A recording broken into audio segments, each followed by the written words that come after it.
জিনিস ছিল, আমাদের এক্সপেকটেশন ছিল যে এই বছর ট্যাক্সে কিছু চেঞ্জ হবে না, সুতরাং এবং এটা ইন্টারিম বাজেট, এটা মনে রাখতে হবে। সুতরাং ট্যাক্স রেটসগুলো চেঞ্জ হওয়ার কথা মনে হয় না সেরকম কিছু আমরা এক্সপেক্টও করেছিলাম কেউ, এবং সেদিক থেকে বাজেটটা যে ওরা চেঞ্জ করেনি আমার মনে হয় সেটা ঠিকই আছে। শিল্পপতিদের দিকে আমি বলবো যে এই বাজেটে অনেকগুলি দিক আছে যেগুলো বাণিজ্যকে সাহায্য করবে।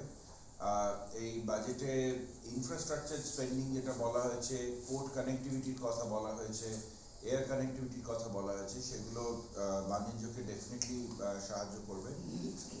আরেকটা দিক হচ্ছে যে গভর্নমেন্টের বেশ কিছু পলিসি বলা হয়েছে যেগুলো আমাদের নেট জিরোর দিকে নিয়ে যাবে, এবং সেখানেও শিল্পপতিরা এখানে গ্যাপ ফান্ডিং এর কথা বা ব্রিজ ফান্ডিং এর কথা বলা হয়েছে, তো সেগুলো ডেফিনেটলি বাজেটের মধ্যে বলা আছে। তবে যেটা আমি বললাম যে বাজেটে অনেক বেশি বলা আছে কিভাবে আমরা আমাদের মহিলাদের উন্নতি করতে পারি, কিভাবে আমরা আমাদের চাষিদের উন্নতি করতে পারি, এবং যে সমস্ত বাণিজ্য এই এগ্রিকালচার সেক্টর বা ইনফ্রাস্ট্রাকচার সেক্টর বা সোশ্যাল সেক্টরগুলোর সাথে যুক্ত আছে, আমার মনে হয় এই বাজেট তাদের জন্য খুবই ভালো। কিন্তু ট্যাক্স পর্যায়ের মধ্যে আমরা আছি, সেই উন্নতি যাতে চলতে পারে সেই দিকে বাজেট লক্ষ্য রেখেছে। আমি বলবো এটা একটা জনমুখী বাজেট, যেখানে আমাদের মহিলাদের ব্যাপারে ভাবা হয়েছে, আমাদের যে যুবক সমাজ তাদের কথা ভাবা হয়েছে, এবং আমাদের চাষি ভাইদের কথা ভাবা হয়েছে, এবং ডেফিনেটলি যারা আজকে একটু পিছিয়ে আছেন আর্থিকভাবে তাদের কথা ভাবা হয়েছে। এই বাজেটের মধ্যে অনেক কিছু বলা হয়েছে, যার মধ্যে একটা বড় ব্যাপার হচ্ছে যে আমাদের যে ইনোভেশন, আমাদের যে R&D, আমাদের যে তথ্য প্রযুক্তির দক্ষতা, এই সমস্ত দিকে বড় একটা ফোকাস দেওয়া হয়েছে। এখানে বলা হয়েছে 1 লক্ষ কোটি টাকা অবধি লোন পেতে পারে। এই লোনগুলি অনেক লম্বা সময়ের জন্য হবে এবং খুব কম ইন্টারেস্ট রেটে বা কিছু ক্ষেত্রে 0 ইন্টারেস্ট রেটে হবে।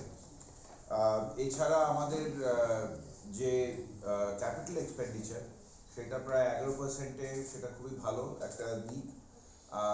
আমাদের রেল করিডোরগুলি এবং আমাদের যেখানে যেখানে এয়ারপোর্টের দরকার সেই ব্যাপারটা ভালোভাবে দেখা হয়েছে।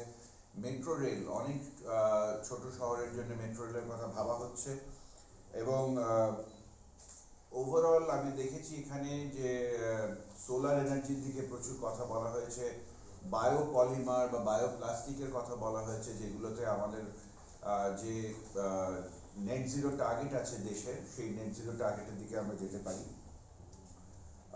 এখানে একটা পূর্বাঞ্চলের দিকে স্পেশাল ফোকাস দেওয়ার কথা বলা হয়েছে যে ভারতের পূর্ব দিকের যে ডেভেলপমেন্ট সেটার দিকে একটা বড় প্রচেষ্টা করা হবে, এবং এখানে তথ্য প্রযুক্তির দিকে যে যত সব স্টার্ট আপস আছে, যারা এন্টারপ্রেনার্স আছে, তাদের জন্য কিছু ট্যাক্স বেনিফিটের কথা বলা হয়েছে। এবং এছাড়া আমি বলবো যে এই বাজেটের মধ্যে আমরা দেখতে পাচ্ছি যে নানাভাবে জনকল্যাণ দিকগুলি দেখা হয়েছে। হাউজিং এর দিকটা বড়ভাবে দেখা হয়েছে, রিয়েল এস্টেট হাউজিং এর দিকটা বড়ভাবে দেখা হয়েছে। ট্যাক্স রেটস আমরা এক্সপেক্টও করেছিলাম যে এই বাজেটে, যেহেতু এটা ইন্টারিম বাজেট, খুব একটা কিছু চেঞ্জ হবে না, সেটা হয়নি। কিন্তু তবুও আমি বলবো কিছু ট্যাক্স বেনিফিট স্টার্টআপদের জন্য কথা ভাবা হয়েছে, সেগুলো আশা করা হচ্ছে থাকবে। এবং এই বাজেটে আপনারা দেখতে পারবেন যে ভারতের যে সার্বিক উন্নয়ন, সেটার ধারাটা যাতে বাধা না পায় সেই দিকে একটা লক্ষ্য রাখা হয়েছে, এবং আশা করা যাচ্ছে যে এই ধারাটা চলতে থাকবে, এবং আমাদের ফিসক্যাল ডেফিসিট যেটা অলরেডি কমানো হয়েছে, আমাদের যেটা আগে বাজেটে ছিল তাতে কমিয়ে 5.8% এসছে, সেটা নেক্সট ইয়ার 5.1%-এ যাবে, এবং তারপরের বছর 4.5%-এ যাবে। তো সেটা আমার মনে হয় একটা বড় ভালো দিক এই বাজেটে। ওভারঅল আমি বলবো বাজেটটা জনমুখী।